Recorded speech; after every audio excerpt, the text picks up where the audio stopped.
special grand jury has been convened to decide whether to bring criminal charges now against former President Donald Trump. There are new developments surrounding the convicted killer responsible for the mass shooting, also at a South Carolina church. Our legal expert, Candace Kelley, is here with updates on both of these stories. Good morning, Candace. Good morning. I want to start, let's start with 45, because we've been hearing a lot of investigations since he left office, before he left office.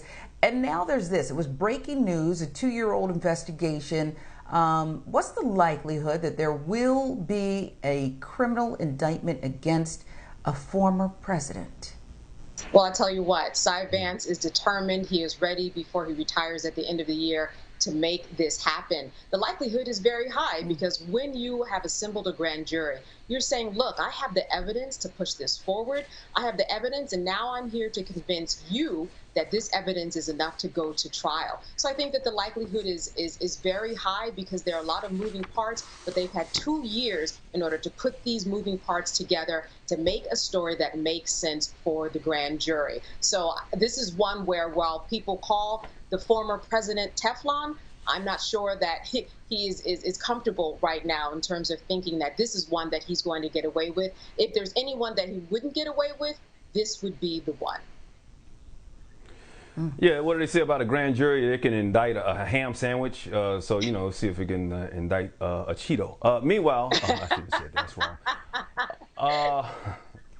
This is going to last, what I'm hearing, it's going to last about 6 months. Cy Vance is, he's not going to run for re-election. He might be at the end of his term. How is that going to affect it? And when it comes to key witnesses, who's expected to speak up in front of this grand jury?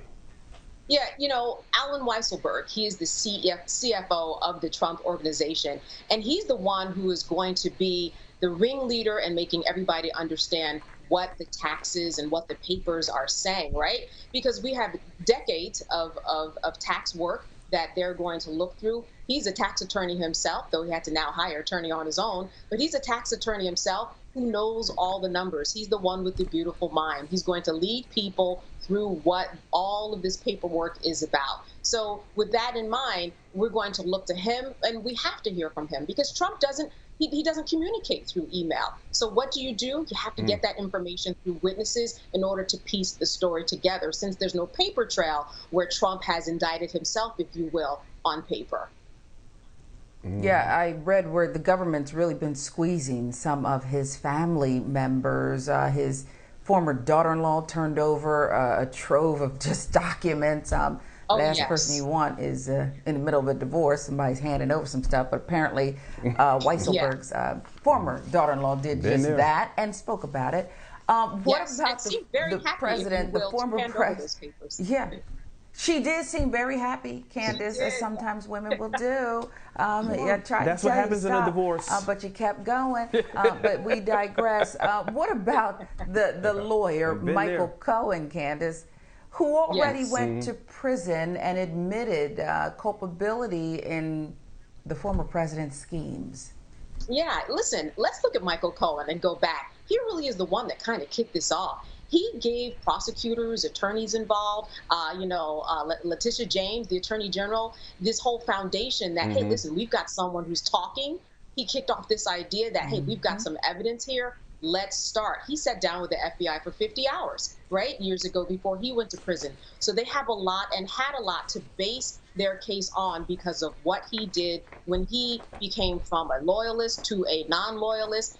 He began to sing. Who knows if the CFO is going to sing? So all eyes are just waiting to understand what the former president did, right? I mean, this is someone who had properties and undervalued them to get loans, but then said he didn't have certain properties, so he wouldn't have to pay taxes on it. This is a 45 was someone who was moving a lot in order to get a lot of money in his pockets.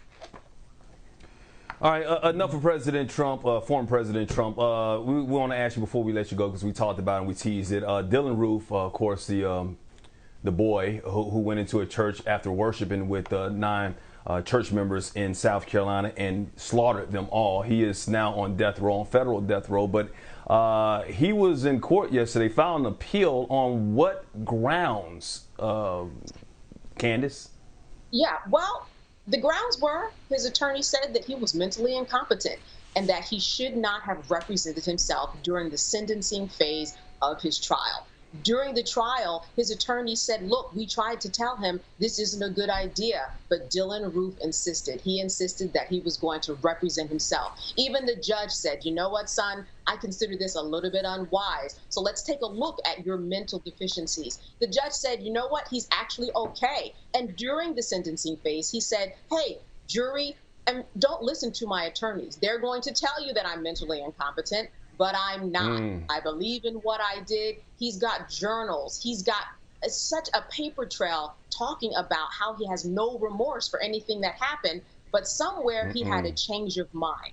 And one of the sticklers here, things to worry about for him, is that he said that while he was in jail, he believed that white supremacists were going to come and save him. But he didn't want any mental incompetency on his record, because if it was on his record, the white supremacists wouldn't want him. So does that mean he was mentally incompetent? Listen, it could go either way. Either he was mentally incompetent or he was just a really good white supremacist who believed in the values and the core values of their ideals and that he was going to be saved. At the end of the day, though, he had no remorse. He represented himself, and he fought to make sure people knew he wasn't mentally incompetent. He can appeal all he wants, but I don't think he's going to overturn that death penalty conviction. And that's ultimately the goal. Shouldn't have called him a boy. He was a man who did a man thing, and now he's paying a man price. So he's got to do the time for that and on death row for that.